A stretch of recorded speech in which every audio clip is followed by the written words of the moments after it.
Bueno, sí, la verdad es que gracias por la pregunta y la oportunidad de hablar de Rutilio Grande. Cuando pensé en cómo organizar un poco todo esto, la verdad yo no hice un resumen. Tengo un montón de cosas sueltas para decir de Rutilio, porque en lo personal, y fue la primera pregunta que me hice, es cómo a mí me llega Rutilio.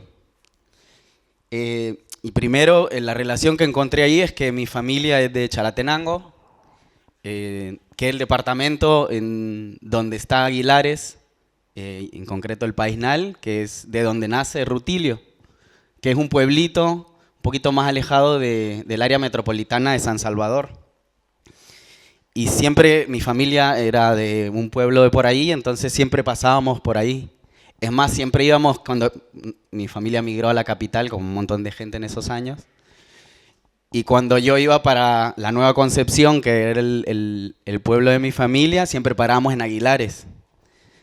Porque había una tiendita ahí, porque como estábamos chiquitos, la verdad es que era muy aburrido el viaje para nosotros. Entonces siempre hinchamos las bolas, como decían acá, para parar en esa tiendita. Y de tanto ir parando, fuimos una vez a la iglesia y ahí, bueno, se fue como interesando un poco por la figura de Rutilio. Y bueno, ahí fue encontrando cómo Rutilio me va llamando la atención. Y yo creo que en gran parte, o sea, es muy sabido que eran amigos, Óscar Romero y Rutilio Grande, porque tenían muchas cosas en común. La primera es que ninguno era de la capital, ninguno era de San Salvador. Y se encuentran en el seminario. Llegan en el año de 1967, se encuentran en el seminario, y uno venía del Paisnal y el otro venía de San Miguel, de Ciudad Barrios. Entonces ya eran, bueno, ya eran de afuera, digamos. Ya eso marca un montón. Quienes somos del Salvador sabemos que eso marca bastante.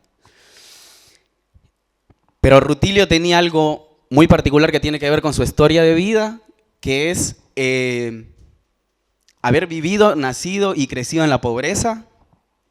Su familia fue campesina, vivió esa extrema pobreza, pasó hambre, pasó miseria, pasó un montón de cosas que realmente lo marcaron en su vida, incluso como persona, y para poderse desarrollar y llegar a ser jesuita, padre jesuita, que no era cualquier cosa, digamos, porque había que formarse, había que estudiar un montón, había que ser cabezón, y para formarse ahí dejó la vida, básicamente, ¿no? Entonces, tenía como esa característica, esa vivencia, y tocaba mucho eso a Óscar, a Romero. Pero también para mí había algo de cierto nivel de admiración por justamente todo ese desarrollo que había hecho en la vida. Él, Rosa Chávez lo invita a ser parte, el arzobispo en ese entonces, de formarse como cura. Y le dan toda la oportunidad.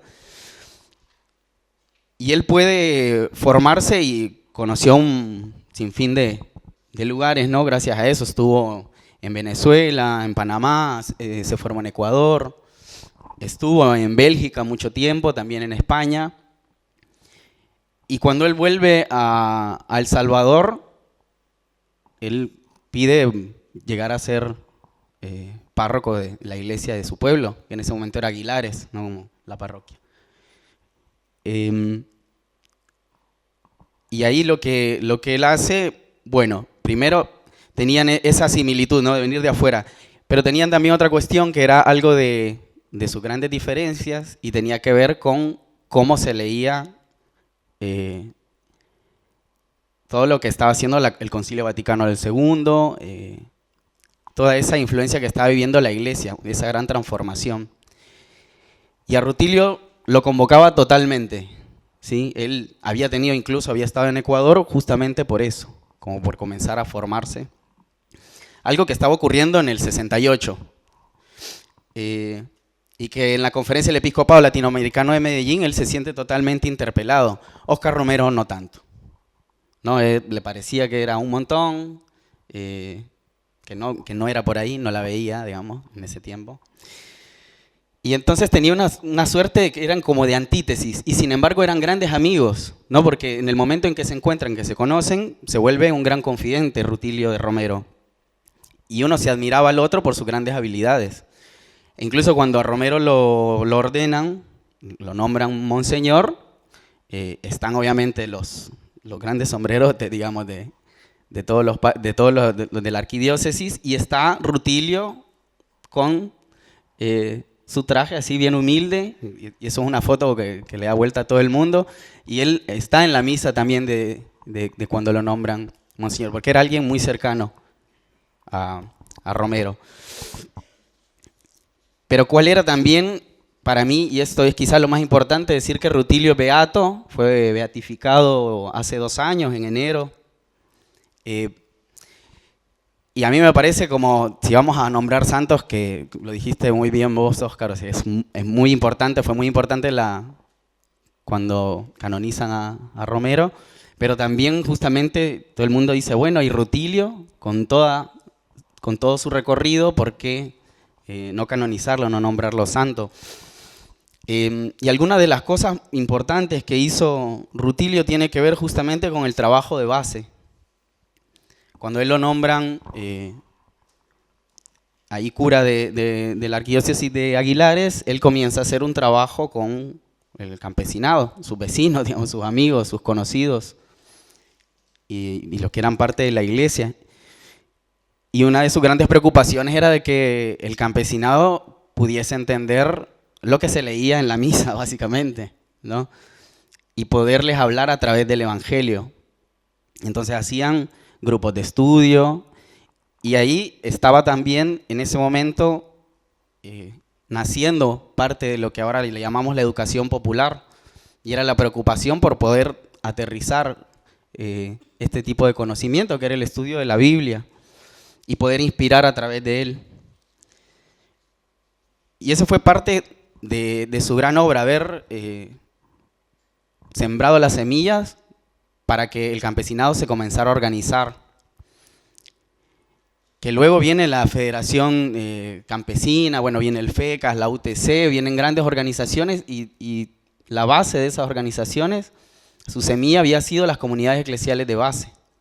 Esos eran sus grandes núcleos y eran sus inspiraciones, ¿no? Bueno, quisiera hablar un montón de cosas de Rutilio, pero para mí hay 3 cosas que son muy importantes. El trabajo de base es una. Segundo, tiene que ver el discurso de Rutilio. Porque si bien ahí Francesca mencionaba algo de palabras fuertes, bueno, las palabras fuertes que usaba Rutilio también eran muy fuertes y con mucho más color, con mucha más intención. Y hay 3 sermones que son muy conocidos de Rutilio, que se documentaron, de ahí han de ver millones, ¿no? como los tiene Romero, que tiene un montón documentados. Pero hay uno que es del 6 de agosto de 1970, que en agosto en San Salvador y en El Salvador se celebran las fiestas patronales en honor al Salvador del mundo, ¿no? Al divino Salvador del mundo. Y esa vez le había tocado a la gente del seminario hacerse cargo de la misa de esa fecha. Y ahí lo prepara Rutilio, y es una misa oficial, y como es una misa oficial está enfrente el Estado, ¿no? Estaba en ese tiempo Fidel Sánchez Hernández como presidente, y él en su homilía habla de patria y fe. Ese es como el título de su homilía. En la bandera salvadoreña, el eslogan, digamos, la frase es Dios, unión, libertad. Y él habla de esas 3 palabras y habla precisamente de la libertad, ¿no? Que era esa virtud que carecía y estaba perdiendo el pueblo salvadoreño. Eso se lo decía ahí al milico, ¿no? Que era el presidente. Y acá hay algo muy importante en esta homilía, que él trae la transfiguración, que tiene que ver justamente con nuestras fiestas, porque ahí le dicen la bajada, ¿no? Ir a ver cómo baja el divino niño, que es la cuestión de la transfiguración, y él habla de la transfiguración del pueblo, ¿no? La importancia de la transfiguración del pueblo a través del Evangelio, ¿no? En ese en esa homilía también habla de la rebeldía cristiana. Estamos hablando de 1970, digamos. La guerrilla, el FMLN, eso vendría 10 años después. Obviamente eso ya se estaba gestando, pero hablaba de la rebeldía cristiana, que la palabra de Dios era revolucionaria, que el máximo libertador había sido Jesucristo, y hablaba de Jesucristo y la revolución cristiana, ¿no? Y que la necesidad de transfigurar a la sociedad tenía que ver con la construcción del hombre nuevo. Bueno, eran aquellos tiempos, ¿no? Hombre, se intentaba ahí englobar a la humanidad, pero utilizaba un concepto muy fuerte que en la época ya sonaba a Cuba, ¿no? A Fidel y obviamente a Guevara. También tiene otro discurso importante de su homilía, que es, le llaman el sermón de Apopa, ¿no? El sermón, bueno, como hablaba un poco Jesús en sus tiempos, a él le dicen el sermón de Apopa, porque resulta que había un curita colombiano que se llamaba Mario Bernal Londoño, que servía ahí en El Salvador, y fue secuestrado en enero del 77.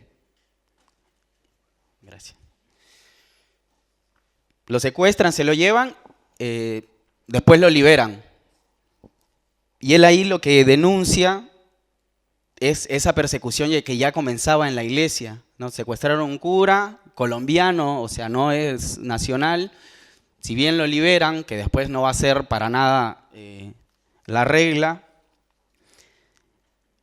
pero denuncia que ya la iglesia está recibiendo una persecución. Déjale.